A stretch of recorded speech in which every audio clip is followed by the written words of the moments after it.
Do you know where your papers are? Because if you don't, you might want to figure that out really quick. That sounds ridiculous, right? Like something out of slavery times, where people had to show freedom papers to prove they weren't owned by someone. But guess what? We're living in a modern version of that right now. People are getting deported because they don't have the proper ID. We got racial profiling going on that makes just existing feel like a crime. It's all just too familiar. And the truth is, freedom, it feels a whole lot like a privilege these days, not a right. But you know what? I want to talk about it. Let's talk about how we got here, why it's happening, and what we can do about it.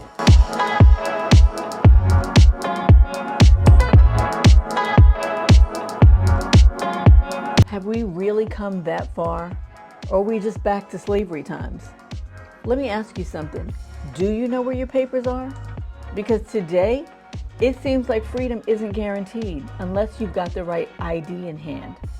From immigrants getting deported to everyday citizens being profiled just for existing, it's starting to look a lot like the past is creeping back into our present.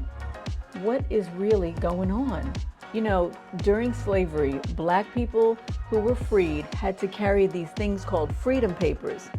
And without them, they could be captured and thrown back into slavery, even if they were already free.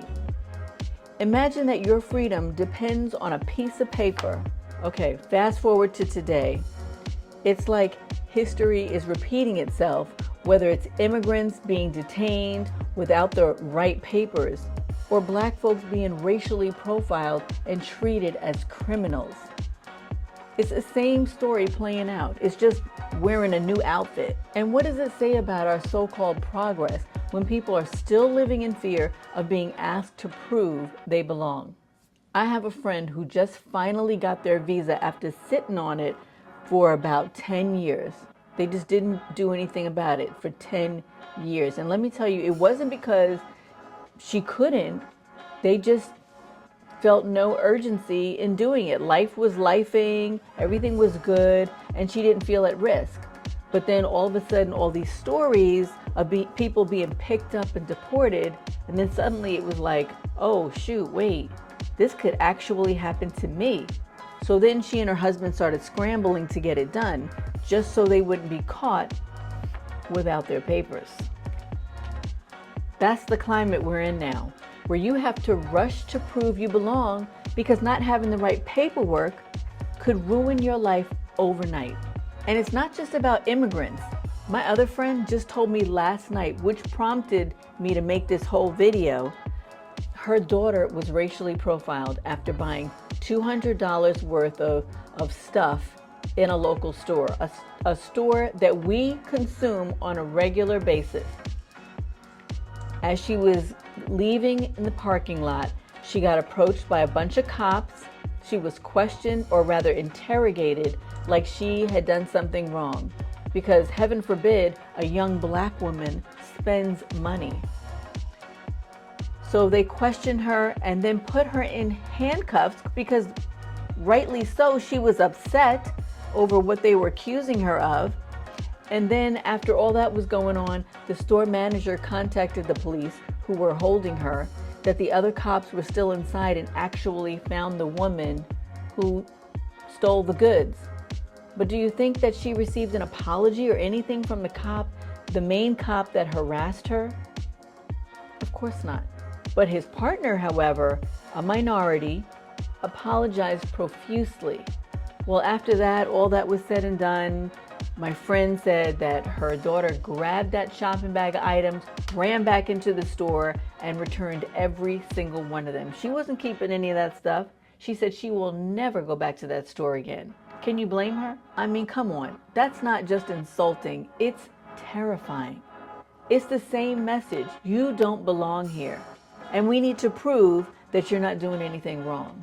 That's the reality for so many of us. Whether we're shopping, driving, or just existing in spaces we're told aren't for us. And then there are immigrants who've been living here for decades. They're working, raising families, contributing, and they're getting snatched up and deported because they don't have the right paperwork.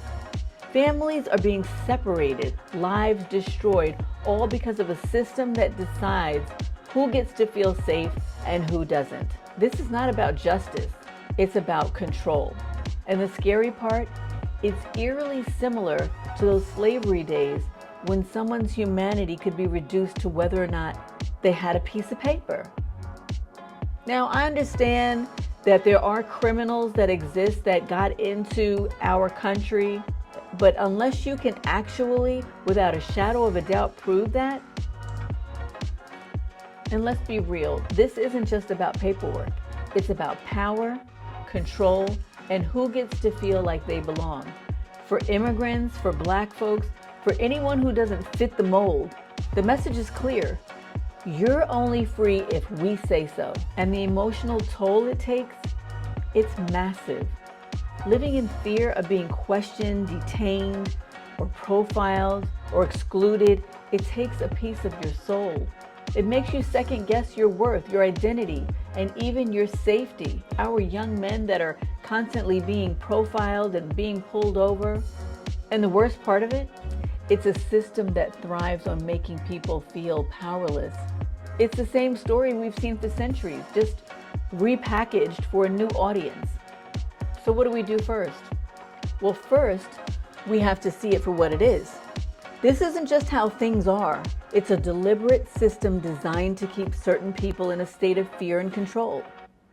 Second, we have to speak up. When you see racial profiling happening, call it out. When someone's being treated unfairly because of their immigration status, support them, advocate for reform. These systems only work because people stay silent. And let me tell you, silence is complicity. And this doesn't fit any of those categories, but it still speaks to what I'm talking about. I remember the time I saw a man arguing with his wife as they sat in the back of a parking lot.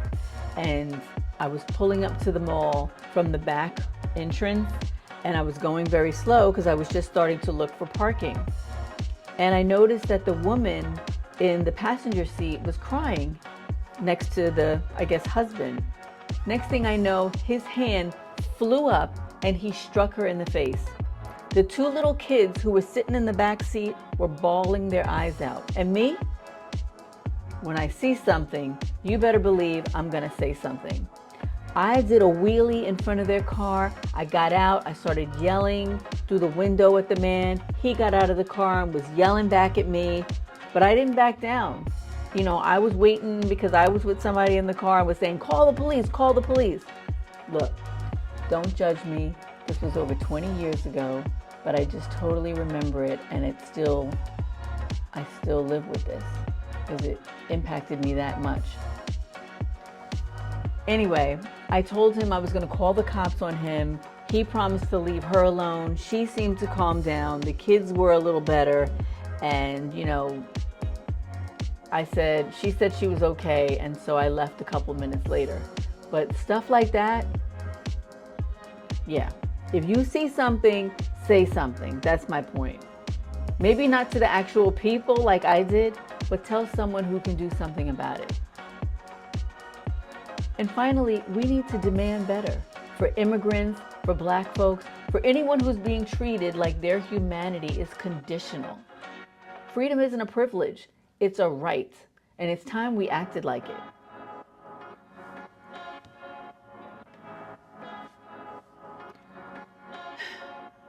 I'm gonna leave you with this. If you don't know where your papers are, maybe it's time to check.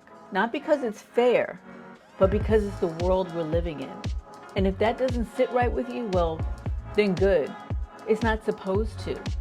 The question is, what are we going to do about it? Because history is only going to stop repeating itself if we stop letting it. Anyway, I didn't realize we were all out here auditioning for freedom. Anyway, let me go. I gotta go find my papers right quick.